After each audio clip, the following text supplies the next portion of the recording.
here at Epcot, and we're going to be doing the Seeds tour. Behind the scenes. Behind the scenes, which is part of the Living with the Land. So I think we should ride the ride after we do the tour. So you basically land pavilion, and the exit of the Living for Land downstairs is he's telling us to go. So we are going in here. This is the waiting room if you are waiting for people to get off Soarin'. There's the exit right there from Soarin', and we're going behind the scenes. Am I able to video? Oh, awesome. So we did introductions, where you're from, your name, what's your favorite plant. And now we are going into one of the 4 greenhouses. And yes, you are allowed to video and take photos. So here we are. Wow. Alright, so welcome to the IPM lab. IPM is going to stand for Integrated Pest Management. Now let me ask you guys a question. What are examples of pests? Ants. Ants. That's my favorite answer too, right? I heard a lot of insects. Pests can also be a lot of weeds. A pest can even be something like a tomato plant. So if you have a tomato plant in your garden, you don't want a tomato plant there, it's going to be considered a pest. Now there's 3 ways we actually go about managing those pests. So the first way are going to be any cultural and mechanical practices. So those are going to be any man-made objects or any actions done by humans to keep those pests at bay. So anything like air curtains, windows, doors, fences, pruning leaves, those are all going to be examples of mechanical or cultural practices. Now our second is always going to be a last resort. Those are going to be any chemical practices. So your pesticides, soft horticulture soaps and oils. Here at the land we use soft horticulture soaps only as a last resort though, because my third and favorite are going to be biological controls. So what are some examples of biological controls? So a little red bug, black dots on it. Ladybugs. What do ladybugs like to eat? Leaf. They like to eat aphids. So aphids, very nasty pest. Whenever they actually give live birth and whenever they're born, they have babies already inside of them. So whenever they're born, they give birth to more aphids, and that's what's going to be causing a lot of problems with all of those crops. A single ladybug can eat 25 to 75 aphids in a day. So if you have a lot of ladybugs, then you have a lot of aphids under control. Here at the land, the common pest we have are going to be on the top shelf right over there. Those are going to be our leaf miner flies. And our biological control, or the good guys, are going to be on the bottom shelf. Those are going to be our parasitoid wasps. So they're both very, very, very, very small bugs. So if you guys want to go ahead and get a closer look at them, you can go right up to those boxes and try to see those bugs for yourselves. Oh, there's a bunch of them on the leaf. See all of them all? There's tons of tiny ones in there. I don't know. Can you see anything up here? Now, do you guys like Oreos? Yes. Think about the leaf like an Oreo. So the top and the bottom layer, it's going to be the harder layer. It's going to be that nice cookie part. The inside of the leaf is going to be that nice creamy center that everybody loves. It's going to include the leaf miner flies. So she has a modified stinger called an ovipositor that is going to pierce the top layer of that leaf, and she's going to lay around 200 eggs in her life. Now whenever she's done laying her eggs, that sap is going to come out from inside the leaf, and she's going to drink it. It's going to be the cutest part of the whole video. Now here is our leaf miner larva. Now the reason why they're called leaf miner flies and leaf miner larvae is because their mouths look like itty bitty tiny little pickaxes. So it's going to be like the sleepy, the dopey, and the grumpy of the pest world. Now I'm going to pass out this leaf for you guys so you can pass it around so you can see some of the damage that leaf miners can do to a lot of plants. What you're is going to show you just how devastating leaf miners can be. So you can see it goes from one happy healthy leaf, all of those little mine shafts start to appear around the leaf, and it's going to go from a happy healthy leaf, now it's not so happy and healthy anymore. That is where our biological control bug is going to come into play. It's our parasitoid wasps. So parasitoid wasps, they're not going to be like a wasp that has a very big stinger and stings you. That's a pest all on its own.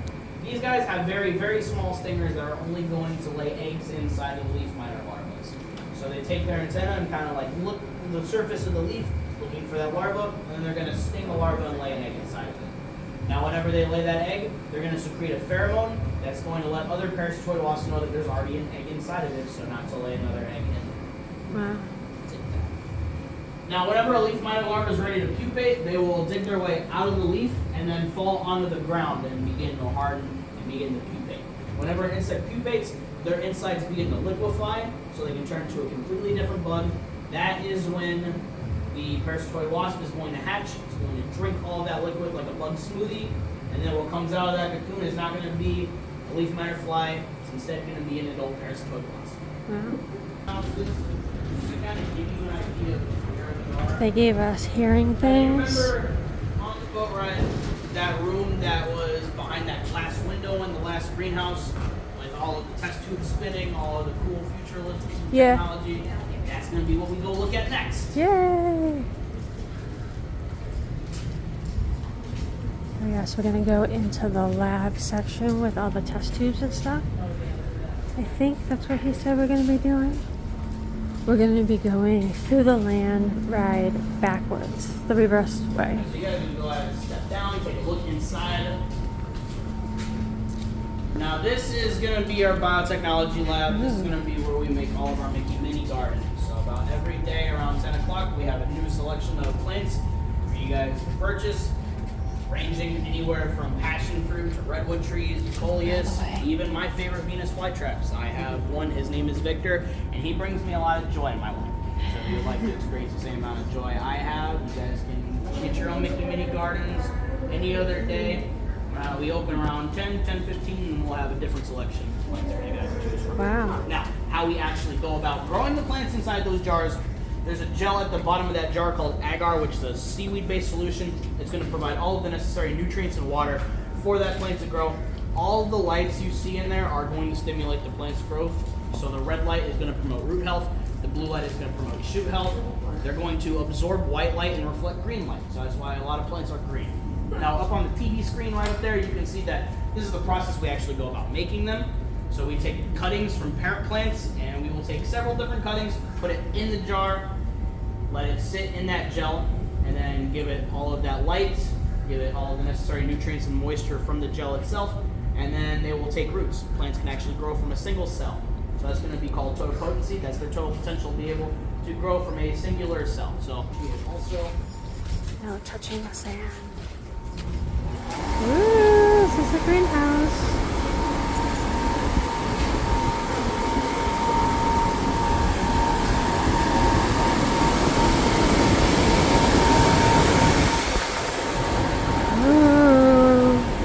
There's the land ride! Yay!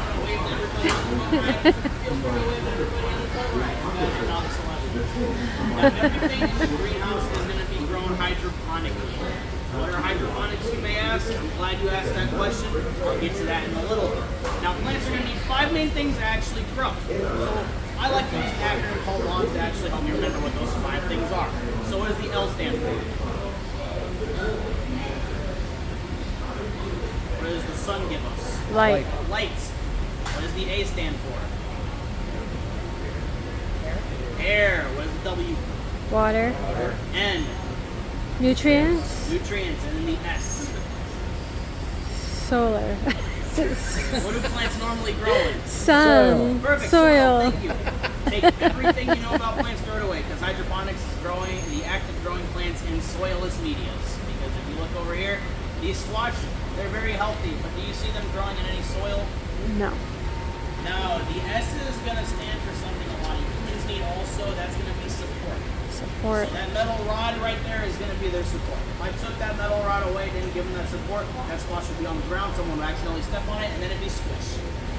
No squishing. Now, as long as you give that plant those 5 main things, they're going to grow in any environment you throw them in. So they have light, they have nice constant airflow, they have water and nutrients all at once, because we have a nutrient solution that we're going to mix together and then put in the water. And so it's going to kind of get rid of 2 birds with 1 stone by having the water with nutrients in it already pumping into the roots, and then we have that support.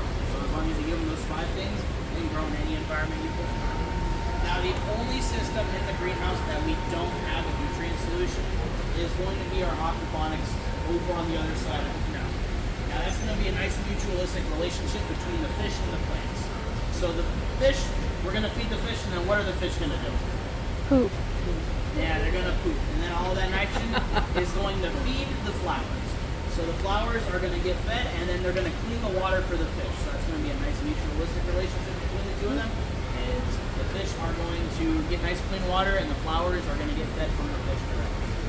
Now the other medias that we use, and I'll show you a couple of different medias that we use, is these column pipes right here.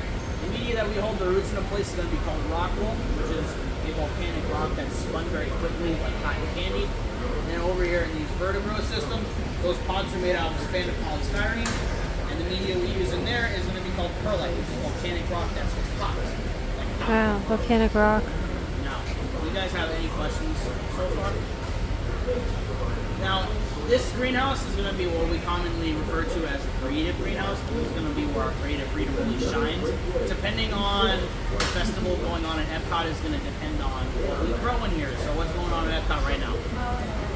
So we have a lot of edible flowers on the range for all you guys to see. So one of those common flowers that we grow in here are going to be violas. So if you go out in the park later and you go to one of the booths and you see a viola lemonade, those violas that are served with that lemonade grow directly from here, and they're completely edible. So you can eat the flower and then drink your lemonade, or you can drink the lemonade and eat your flower. But knowing that that viola came directly from the land is going to be cool enough for anybody. So you can eat something that was grown directly. Cool. Now, if you guys want to go ahead and follow me, Hello, who Stanley. wants to give Stanley a nice big high five? Come on, come give Stanley a high five. Give him a high five.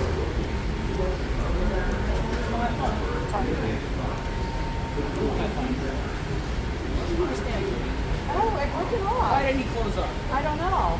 Why'd you hurt That's, Stanley? I didn't mean to hurt Stanley. That's alright, Stanley's up. Oh, He's going through oh a my process called goodness. Turner right now. He's doing that.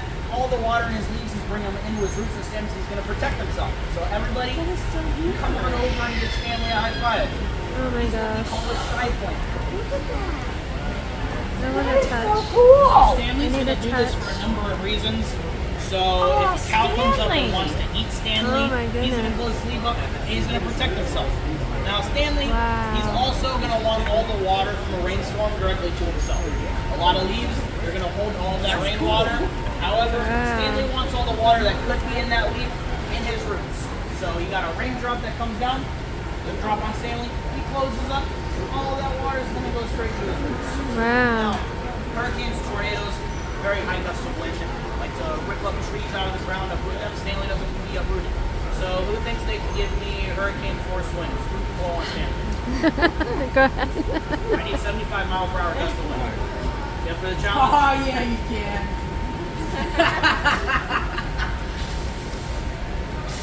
I said 75 miles per hour.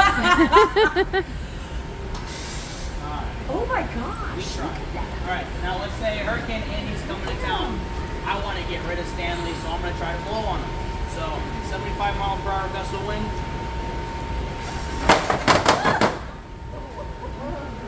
And now Stanley's going to completely close up all that wind. Is going to go right through him and try to protect himself. Wow. But don't worry, Stanley's going to go right back to normal in about 10 to 15 minutes. He'll open back up. And by the time we come back through this greenhouse, Wow. it'll be open up. So Stanley is a mimosa pudica. Mimosa You know those pudica? seeds that get stuck to your shirt? Oh, yeah. Off on the ground. It's Stanley. Wow. Stanley is also, like I said, the only thing in this greenhouse that is not edible or beneficial because he is a weed. He's a weed. Taking the S off of pest. That's why he's our pet. Oh, Does Stanley. anybody have a cucumber allergy that I should be aware of? No. Because we already broke rule number 1, we touched something. So we might as well break rule number 2 and eat something, right? Who wants That's to eat sweet. some cucumbers? We all do. If you guys want to go ahead and follow me, and would you like a wheelchair? No. You guys want to go ahead and follow me. Over here, I'm going to start you off with the coconut core and the rock wool. And over here, I'm going to start you off with the perlites. So whenever you get the coconut core and the rock wool, if you want to put it on top of this counter. And whenever you get the perlites, if you want to put them up here, I'm gonna get ready to give you guys some cucumbers that were freshly harvested this morning. Ooh, we're gonna get a fresh So that's about cucumber that's harvested this morning. cucumbers. That's roughly 10,000 pounds of cucumbers. Wow. Now here you also probably notice all the labels on these waste cans that here at the land. We're a zero waste facility, so we do our best to keep everything out of the landfill. We're platinum approved, which means we have a 99% efficacy rate.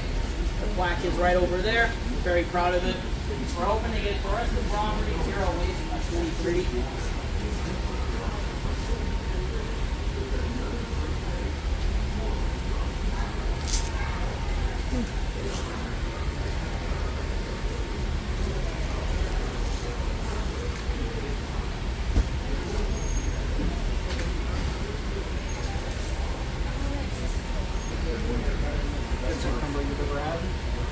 CRISPR.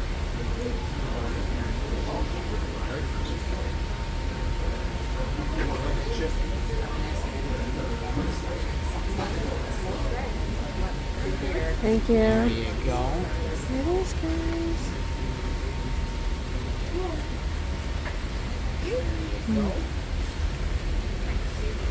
Very crispy, crunchy. The grill, I don't make the rules, I just enforce them. It's also one of the rarest hidden Mickeys on property. You can only see it right here. Also, waving people. Hello! Main production What the greenhouse. nutrient solution we have is, there's going to be a green sign on that wall that's going to tell you all the ingredients that we mix together in those two tanks. So you can take a picture of that also. Now here to the left-hand side we have microgreens. On the right-hand side we have mini greens. So mini greens are going to be used for a lot of the fancier salads across property. The microgreens are going to be used as garnish for a lot of our chefs on property. They like to have these as garnishes because it's going to add a lot of flavor in such a small package. Now our nutrient solution is very acidic. It's about a pH of 5. That acidity is going to promote very rapid, efficient growth for all of our plants in the greenhouses. At any point in time, if you hear a pop go off, that's going to be like what I call the heartbeat of the greenhouse. That right on key. That's going to be mixing those two tanks together, and then that solution is going to be mixed into the water directly, and it's going to be evenly distributed throughout the greenhouse. Now, when I was talking about growing a lot of yield in a small warehouse environment, these tomatoes are a good example. This is also kind of nicknamed the string greenhouse because you can see that there's string wrapped around these vines and it grows up. So we have a lot of different tomatoes in a small contained space. Now, we also like to have our creative freedoms fly. So tomatoes, they grow on a vine. They don't grow on a tree. However, we wanted to make a tomato tree. So we just took 2 strings on these tomato vines, tied them on the top of this trellis, and now we have a tomato tree. Now this next system is going to be one of our most efficient systems. It's going to be our nutrient technique. Every single one of these tomatoes is going to be harvested on a weekly basis. So there's 4 sets, so that's about a month total. Now every single one of these panels is going to have a square that's going to hold a cube of rock wool, that's going to hold a head of lettuce in it. So every single one of these panels will have a hose that goes into it. There's always a constant steady flow of water with that nutrient solution, and it's always going through every single one of these panels. Except for this one, I could probably give it water, right? Now, like I said, very efficient system. Every week, Tuesday morning, we harvest a different set of panels, and every panel, every week, is about 500 heads of lettuce a week. So that's 2,000 heads of lettuce a month. Now, if you guys want to see where the cucumbers you guys just had are going to come from, so right over here, these are where the cucumbers that you guys just ate came from. So when it comes to fruits and vegetables, if you have a very young fruit and vegetable, you can actually put them in a mold and they will grow to fill that mold. So I have a mold right here. What does this look like? Mickey. Mickey Mouse himself, Mickey Mouse. So you can put a cucumber inside of this mold right here. It'll grow to fill that mold. Then you can have Mickey Mouse shaped cucumbers. It's also going to be what we do during Halloween time with the pumpkins. We'll get a very small pumpkin, put it inside of that mold, it grows to fill the mold, and then we will have pumpkins shaped like Mickey Mouse, usually for enrichment for Animal Kingdom and over at the seas. And a little further down here, we have some eggplants. I have a fun story about the eggplants and some of our fan favorites over at Animal Kingdom. I'm gonna stand out here. Okay.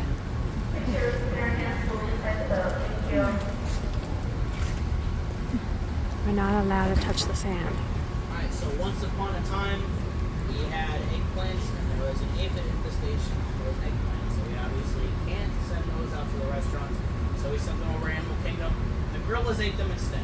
We gave them to the gorillas. They loved them. It was their favorite thing they ever ate. So we decided the gorillas love eggplants so much, we're going to grow more eggplants in a more controlled environment, give them to the gorillas, and then hopefully they'll love them. We gave it to them again. They hated it.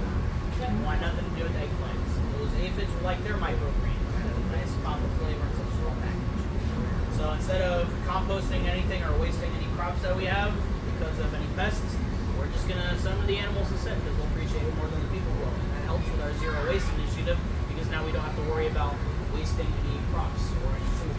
So everything has a certain purpose now. Now in here, you're gonna see that there's a lot of variety in this greenhouse and it's all grown in sand.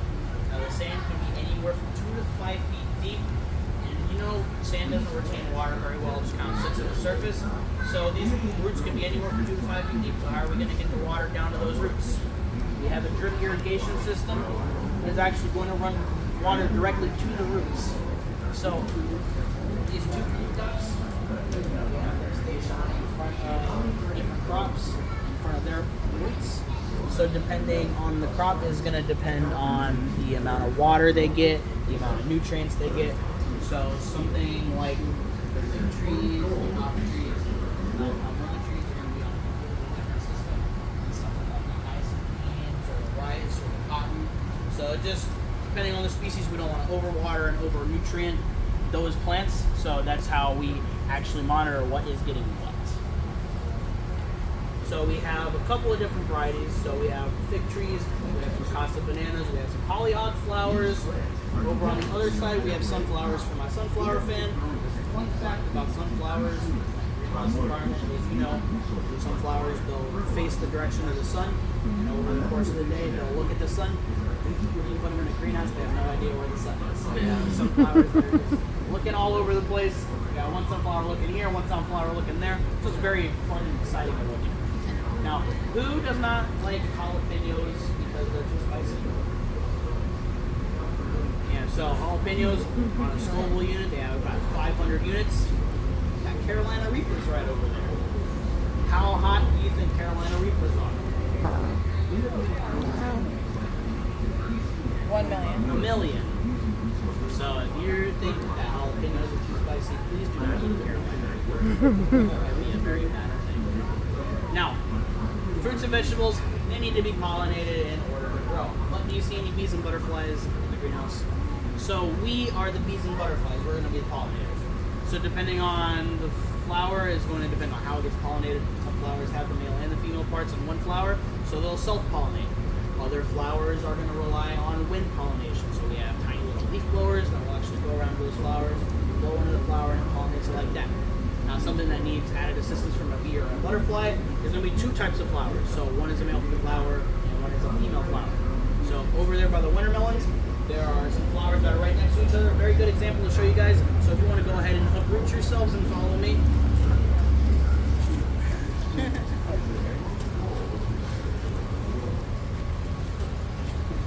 We have some coffee trees. Yeah. Who likes coffee? Would you say you go through about a cup of coffee a day? Yeah. You go through a cup of coffee a day, that's 25 coffee trees in your lifetime. Wow. So that's why we want to look at sustainable ways of actually harvesting all these crops so we don't over-harvest anything and potentially just take that out of the environment.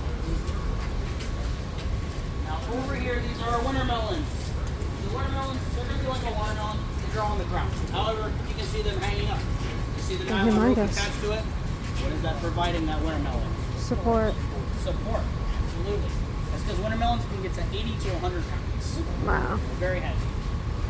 Now, when I was talking about those 2 different flowers, you can tell the difference between a male and a female flower. The male flower is just going to be growing on that vine right there. The female flower is going to have a fruiting bud behind it. So this is an example of our female flower. And you can see this is a tiny little baby watermelon. Now whenever we go about pollinating this, we'll go find a male flower, we'll pluck it off of the vine, then we'll peel the petals back, we'll go over to the female flower, and then we'll pollinate it that way. Whenever we've successfully pollinated it, pluck a petal off of the female flower, so let everybody we work with know that it's already been pollinated. So you don't take 25 male flowers, one female flower. So you can see right here, this one's already been pollinated because it's missing a petal. Wow. Go ahead and follow me. We have some rose bushes right here. So I'll do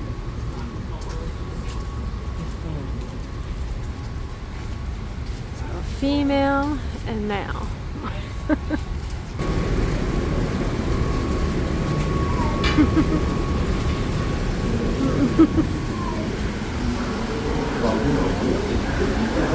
Okay, we're in the fish section.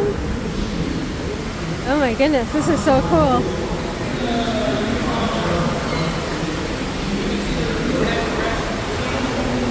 Just for show though, we're not actually aquaculturing them.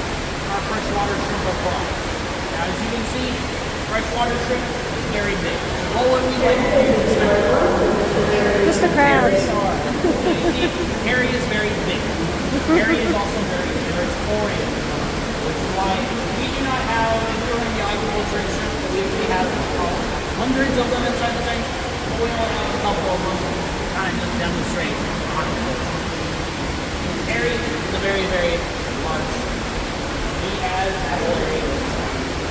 Now, like I said, fish farming, very reliable, very efficient. Something like a cow is going to grow a pound for every 8 ounces of meat. Something like our hybrid bass or tilapia, they go pound for pound.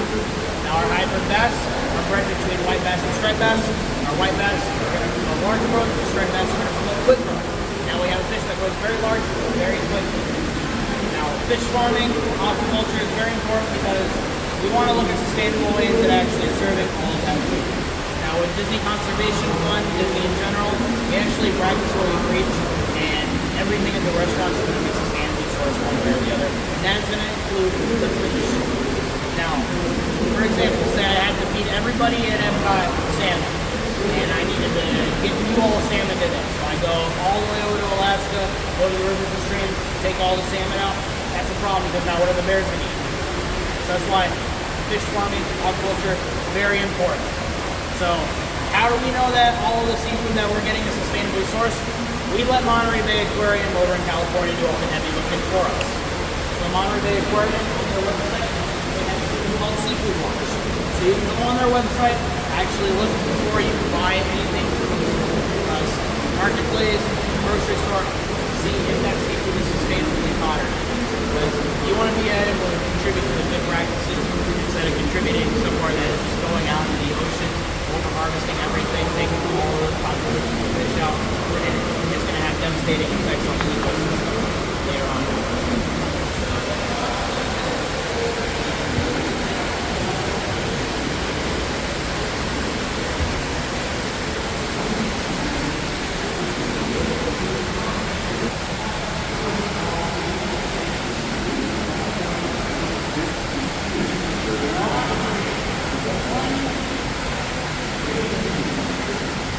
Woo!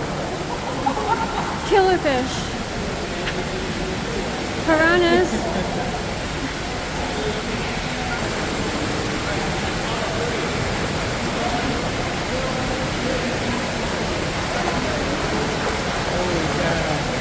They're like piranha.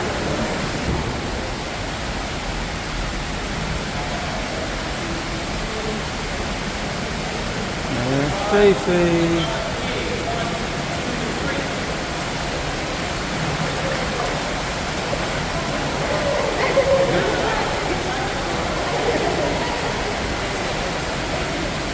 Wow. 3 varieties of bananas they grow.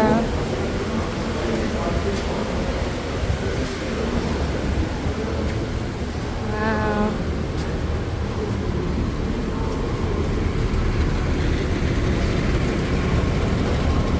Gotta catch up. You guys are about to meet a local celebrity. The oldest plant in the greenhouse that is going to be black pepper Mickey Mouse, he's 21 years old, which means Wow, he's old enough to 21 partake in years. the activities around Epcot. Now, a couple things are going to happen. I will play photo pass, so if you guys want any pictures in front of you guys, I'm also going to pull out of my treasure chest. All right, now why is saffron the most expensive spice in the world? That's a good question. You see those 3 red stomas in the middle of that flower? Yeah. These flowers only grow in the Middle East, and it's going to take 80,000 of these handpicked to make 1 pound of saffron. Wow. Now, vanilla, it's all hand pollinated. That flower is also open for like 2 hours. After that 2 hours, it closes. Wow. So if you no, bananas are plants. So trees have bark. Bananas don't have bark. Every part of the banana plant is edible. So the stalks, the leaves, the flowers, the fruit, of course, all is edible. Now, when you harvest the bundle of bananas, so say I was going to take that bundle right here, I take the bundle off, that plant is going to no longer produce anything. Look at that. So what you would do is you would actually take that bundle and then harvest, so cut the stalk off, and then it's gonna, the roots are gonna know that it's been cut, and then they're gonna grow completely different stalks and then they're gonna have a different banana. Now I'm gonna try to take my time. I didn't know that. There he goes.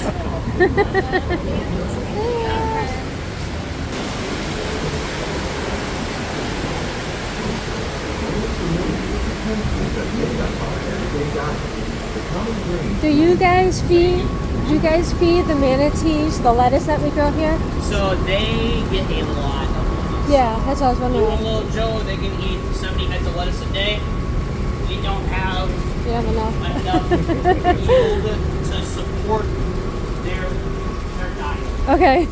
Like I said, it's 500, we harvest 500 heads of lettuce. But they're going to eat, both of them together, that's 120 heads of lettuce a day. Well, I see you guys grow lettuce, a lot of it. You know, you're always seeing it being newly planted, so I didn't know if you would fit it. So the fun thing is, sometimes they're also very picky when it comes to lettuce. They will eat whatever. Sometimes little Joe, sometimes he just decides that he wants iceberg lettuce instead of romaine. Oh. Have you ever tried winter melon? You know what it tastes like? So winter melon is really just used in like broths. Oh, so really? Like you can put it in a broth and cook meats inside of it, because winter melons by themselves, they hold no flavor.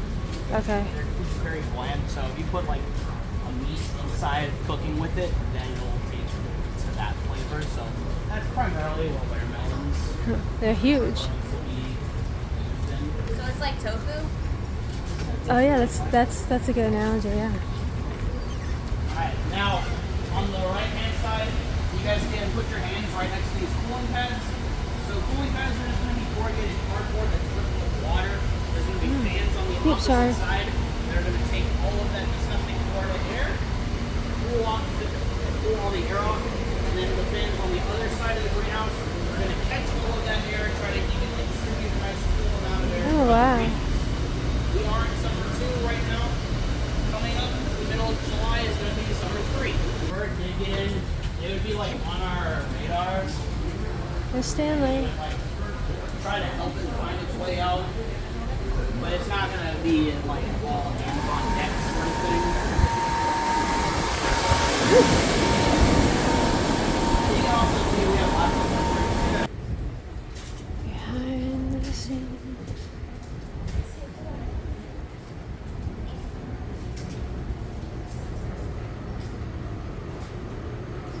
I think we're heading back. Thank you. Alright, so I'll collect your listening devices in this basket, and then I'll collect your lanyards on my arm. And if you want a hydroponic grow tank sheet, they're going to be in the binder that's to my left.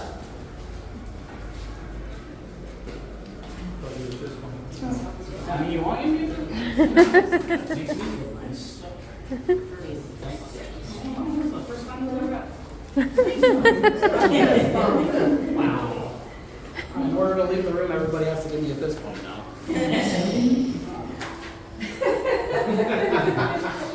See what you started?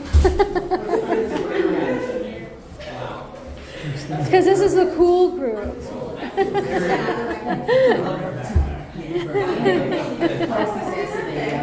Me too. We just finished the tour. What did you think of the tour? Thought it was pretty cool. It was neat. You know? It's it is what it is. It's a seeds behind the scenes seeds tour. Yeah. So it's all about plants and everything. It's not like secret underground tunnels or anything like that. But it was still interesting. I really liked it. Yeah. My favorite part was with feeding the fish. The fish was cool. Yeah. That was cool watching them freak out. It was like, wow, surprising. Yeah, Wasn't yeah. expecting really that. You know, I probably should have been expecting that. Yeah. What about the cucumber? We got to have a slice of cucumber. What did you think about that? It was a cucumber. It was nothing special to me. No, it was just It's cucumber. It supposed was to be- crispier for some reason. Yeah. That's too bad. My mom wasn't able to chew it. So where the seeds are? Yeah. What did you think of the tour? Did you like it? I liked it. Yeah? Yeah, I thought it was fun, something different. So, Yeah. so we're gonna go ride the land side. With the land. Yeah, that'd be fun. I get to video some people that were on it. Now we're gonna get to go on it. We got the big stuff from the M&M tree. They grow their own M&Ms here. That's from the annual pass section of the land. Oh yeah. Okay. Right? Alright, we're gonna go check out the land. Alright guys, we were here. We were on the other side of that wall. The tour was really cool. I highly suggest it. Dragon fruit. Yeah. Are exploring innovative ways Yeah. now and into the future. The tour was $35. I want to say it was like 45 minutes. Our tour guide Amy was great. Greatest diversity of plants on the planet. Many of It was really neat to see it from behind the scenes and be able to see people on the boat. That was pretty cool These are just too. a few of the edible plants that have been an important source of nutrition for people living in the tropics. Many are rich in vitamins and minerals, while others are We ran well over in adapted this to section. growing in less than ideal conditions.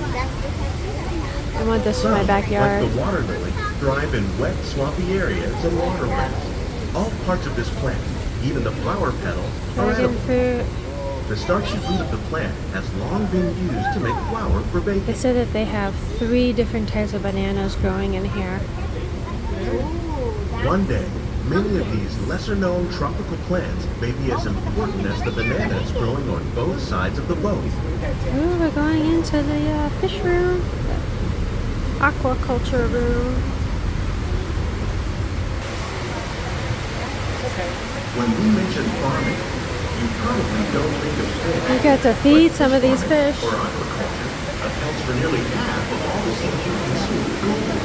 Tilapia, bass, and catfish, like the ones you see here. So they said that they don't eat any of the shellfish here. It's just an example of a type of crop that you can do. So these are not eaten. These are more, I don't want to say they're like pets, but it's just like an example of a different type of crop. Learning how to Right, increase there's that, yields of these staples is The an winter melons important goal back there. of We were back researchers around the there. world. The extremely hot peppers was 1 million hot, I guess, on the scale, on the hot scale. We were sitting back there in those benches. These plants are definitely on their way up.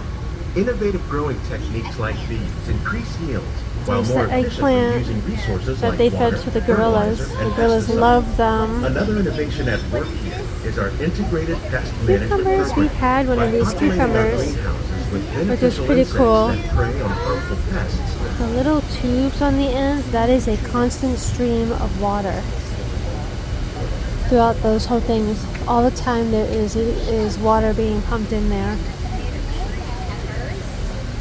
And the tomato tree, that was them just being funny. They wanted a Some tomato of our tree, best which ideas tomatoes have obviously are been not growing on a inspired by tree, nature, so they made like it into these a fruit tree. and vegetable.